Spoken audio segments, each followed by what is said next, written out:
Gefangene von den Nazis. Sie haben ihn gefangen genommen und haben ihn im Gefängnis mit einem anderen Freund gehabt.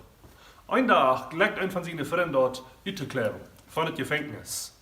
In der Regel von den Nazis war, wenn jemand uitklärt, dann wird im Gefängnis hingekommen und sie nehmen 10 von den Menschen im Gefängnis, stoppen dann in den kleinen Stuhl an und leiten ihre Tod hungern. Als eine Strafe für die Menschen, die dabei wären, wenn sie nicht gesagt haben, dass einer uitklären wird. Diesen Tag, wenn es das fremd geklärt wird, kommen die Nazis im Gefängnis nehmen und sie fangen an Menschen zu rufen, beim Namen. Wer die 10 würden sagen, was nie würden dort hungern. Franz in Namen wird gesagt. Und wenn sie ihn sagen, dann fangen er an zu rühren und er sagt, was wird es geben mit meiner Frau, mit meinen Kindern? Dann ging das sehr schlag. Er bedeutet an seine Familie, wenn er nicht gestorben wird. Über den kommt ein anderer Freund raus und dann fragt er die Nazis, was heute kann Franz in die Stadt nehmen. Sagt er, lass mich sterben für Franz. Er kann nicht die Familie, er kann nicht Kinder, ich will sie in die Stadt nehmen. Und sie deuten dort. Sie nehmen diesen Freund, stoppen ihn an einen Stuhl an und den musst du verhungern. Nicht lange Zeit nach dem wird Franz freigelassen. Er wird frei, er kann trainieren seine Familie, seine Kinder.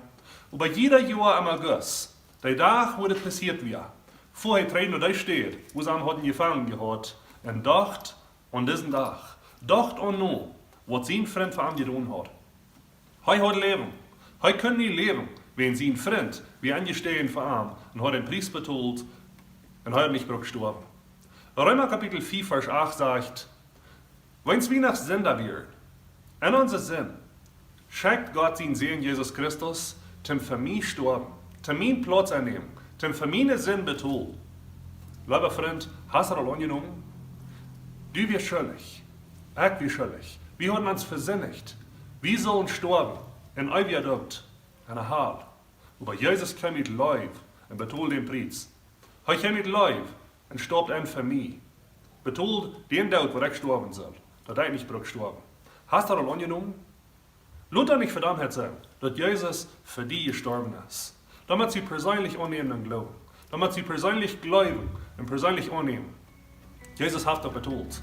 Du kannst nicht stellen, das ist betont. Du musst etwas annehmen.